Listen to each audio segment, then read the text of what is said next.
Dia 2 de setembro de 1945, o Japão se rende oficialmente, colocando um ponto final definitivo na Segunda Guerra Mundial.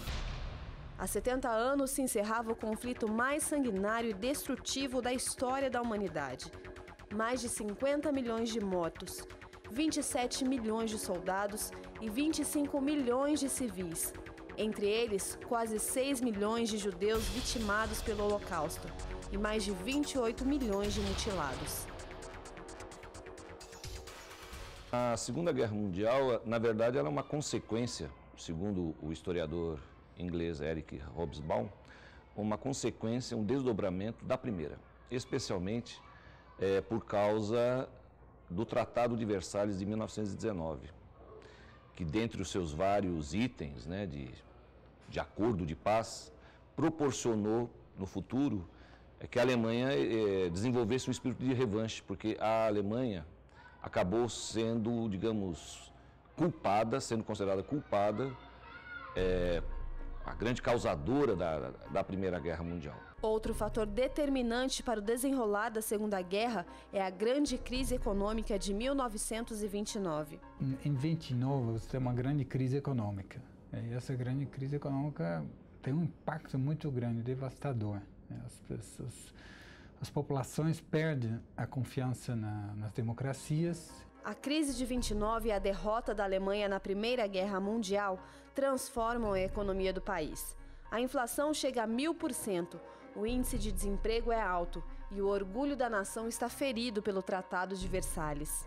E ele praticamente impossibilitava a Alemanha de se desenvolver, de tão pesado que ele era. E isso tudo abre espaço, por exemplo, como cria um caos dentro dos países que perderam na Primeira Guerra Mundial, que é a Itália e a Alemanha.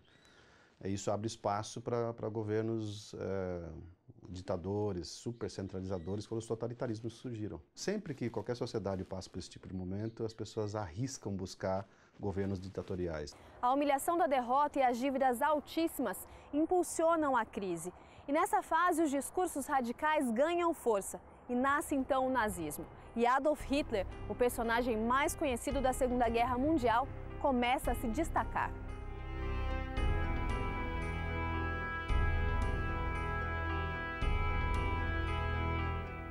Filho de mãe protetora e pai rígido, nascido em um pequeno povoado austríaco, Hitler cresceu vendo o Império Austro-Húngaro desfalecer diante de seus olhos. Mudou-se para a Alemanha em 1913 e logo serviu a Primeira Guerra Mundial, lutando pelo país que agora considerava seu lar.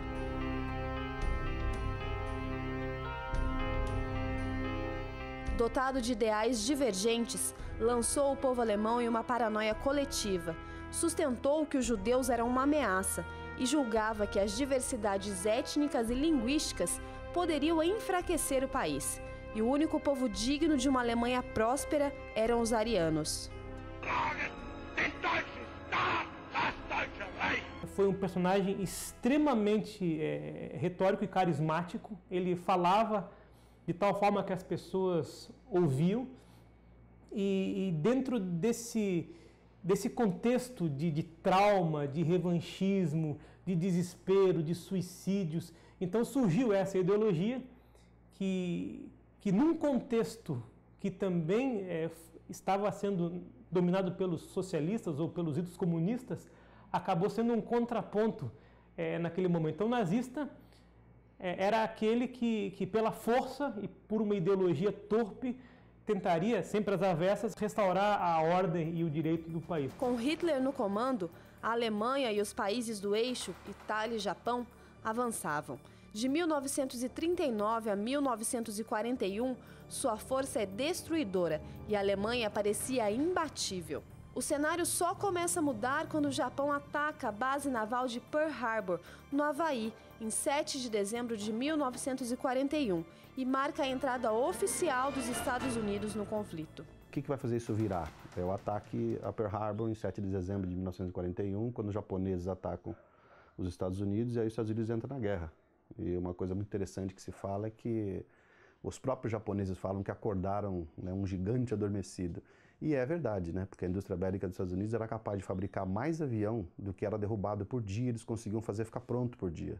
Então você imagina uma indústria dessa bélica entrando em guerra, não tem como segurar. Daí que isso é um divisor de águas, a entrada dos Estados Unidos. O fim da guerra começa a acontecer na antiga União Soviética, quando soldados alemães e russos travam a Batalha de Stalingrado, que é determinante e crucial. Ele mata uma quantidade absurda de soviéticos até chegar em Stalingrado. Lá em Stalingrado eles resistem e pela primeira vez o invencível exército do Hitler perde. Os historiadores dizem que a espinha dorsal do exército alemão foi quebrada na Batalha de Stalingrado. Isso já é 1942. Então você tem dezembro de 41, o primeiro episódio vai começar a fazer a guerra virar e definitivamente a vitória dos russos na Batalha de Stalingrado.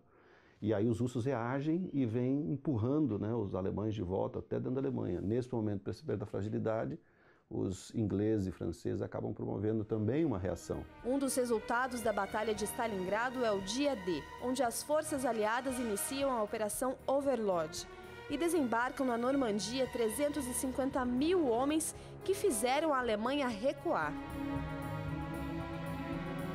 Apesar do continente europeu ser o centro da Segunda Guerra, o conflito envolveu 72 nações e, de forma direta ou indireta, todos os continentes. Tem gente que fala, a guerra não foi mundial. Ela foi mundial, porque quem não participou efetivamente, não pode ser considerado um ator principal da guerra, como França, Inglaterra, União Soviética e tudo mais, foi ator secundário. Mandou soldado, mandou comida, ou como a gente mandou soldado, mandou piloto de avião, né?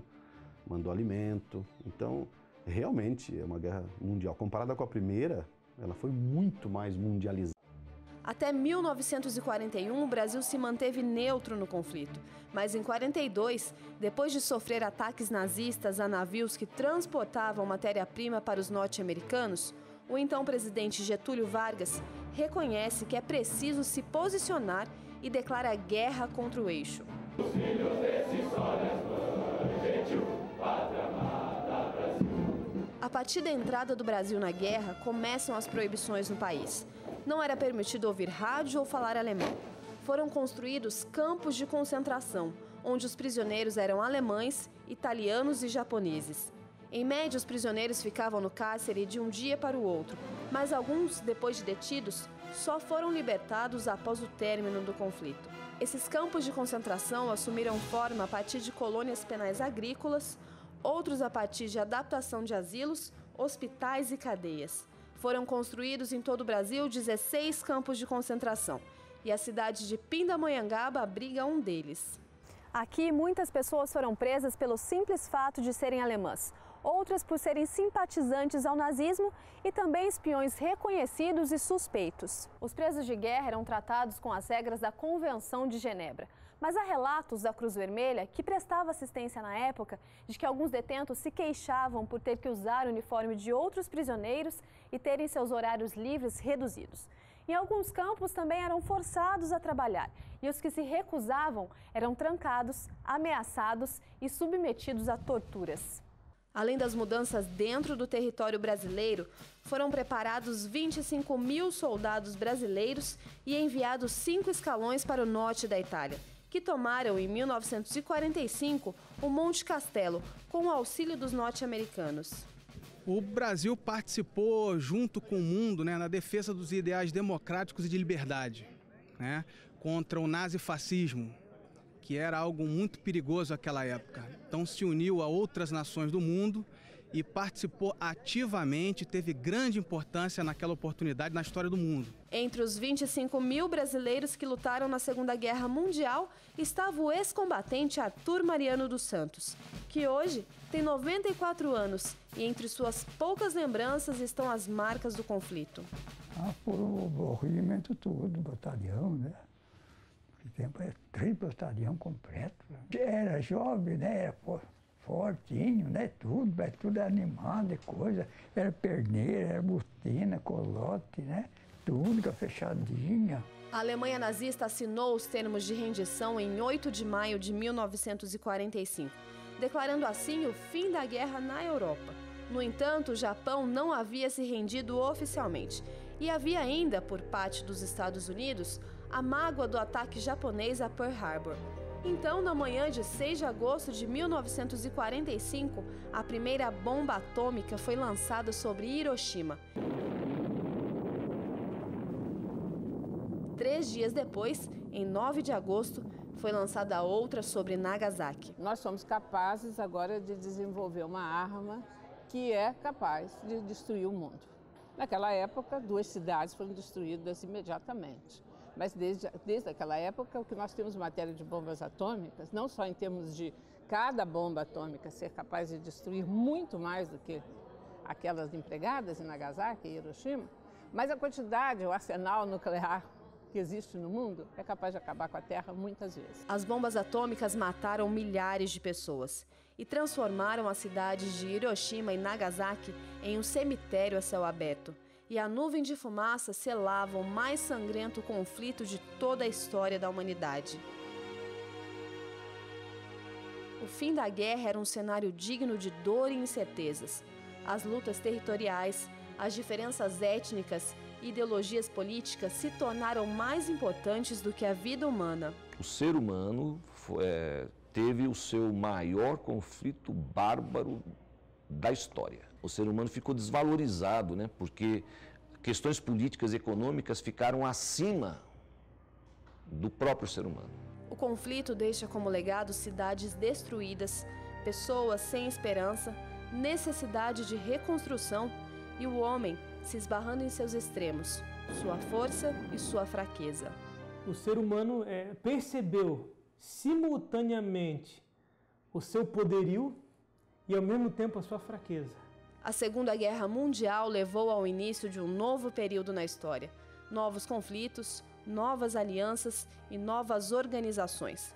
Uma nova maneira de o mundo se relacionar e lidar com as diferenças econômicas, culturais e territoriais.